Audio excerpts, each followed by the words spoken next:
ഈ കാര്യങ്ങൾ നിങ്ങൾ ശ്രദ്ധിക്കുകയാണെങ്കിൽ നിങ്ങളുടെ കുട്ടി പൂർണ്ണമായിട്ടും ഫോൺ ഉപയോഗം നിർത്തുന്നതാണ്. ഒന്നാമതായിട്ട് എന്താന്ന് വെച്ചാൽ അവരെ കൂടുതൽ എൻഗേജ് ചെയ്യിപ്പിക്കുക. അതായത് നമ്മുടെ ടൈം അവർക്ക് വേണ്ടിയിട്ട് സ്പെൻഡ് ചെയ്യുക. നമ്മൾ കൂടുതലും നമുക്കൊരു ഫ്രീ ടൈം കിട്ടാൻ വേണ്ടിയിട്ടാണ് കുട്ടികൾക്ക് മൊബൈൽ കൊടുക്കുന്നത്, അല്ലേ? അപ്പൊ നമ്മുടെ ടൈം അവരെയും കൂടി ഉൾപ്പെടുത്തിയിട്ട് നമ്മുടെ ആക്ടിവിറ്റീസിലൊക്കെ ഇൻക്ലൂഡ് ചെയ്യിപ്പിക്കുക. അതായത് വീട്ടിലെ കുഞ്ഞു കുഞ്ഞു ജോലികൾ, ഡ്രസ്സ് ഫോൾഡ് ചെയ്യുക, അതുപോലെ കിച്ചണിൽ ഹെൽപ്പ് ചെയ്യുന്നത്, അതുപോലെ വീട് ക്ലീൻ ചെയ്യാനൊക്കെ നമ്മളുടെ കൂടെ അവരെ കൂട്ടുക. ഓരോ കാര്യങ്ങളും ഇൻട്രസ്റ്റിംഗ് ആയിട്ട് പറഞ്ഞു കൊടുക്കുക. അതുപോലെ കൂടുതൽ ബെഡ് ടൈം സ്റ്റോറീസ് പറഞ്ഞു കൊടുക്കുക, അല്ലെങ്കിൽ ഡ്രോയിങ് ചെയ്യാൻ അല്ലെങ്കിൽ കളറിങ് ചെയ്യാനൊക്കെ അവരുടെ കൂടെ ഇരുന്നിട്ട് അവരെ സഹായിക്കുക. അപ്പൊ ഫോണിനേക്കാൾ കൂടുതൽ ഇൻട്രസ്റ്റിംഗ് ആയിട്ടുള്ള ആക്ടിവിറ്റീസ് പുറത്തുണ്ട് എന്നുള്ളത് അവർക്ക് മനസ്സിലാക്കി കൊടുക്കുമ്പോൾ അവർ പൂർണ്ണമായിട്ടും ഫോണിൽ നിന്നും പിന്തിരിയാനുള്ള സാധ്യതയുണ്ട്.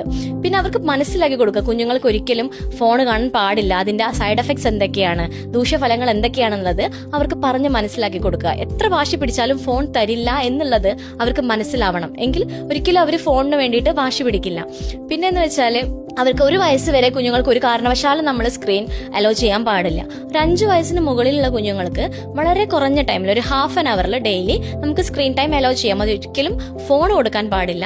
TV തുറന്നു കൊടുത്തിട്ട് അതിലെന്തെങ്കിലും എൻഗേജിംഗ് ആയിട്ടുള്ള കാർട്ടൂൺസ് അഥവാ ഒരു ഇൻഫോർമേറ്റീവ് ആയിട്ടുള്ള കാർട്ടൂൺസ് നമുക്ക് അലോ ചെയ്യാൻ പറ്റുന്നതാണ്. ഒരു 10 വയസ്സിന് മുകളിലേക്ക് ആകുമ്പോഴേക്കും അതിന്റെ സ്ക്രീൻ ടൈം പതിയെ കൂട്ടാൻ പറ്റും.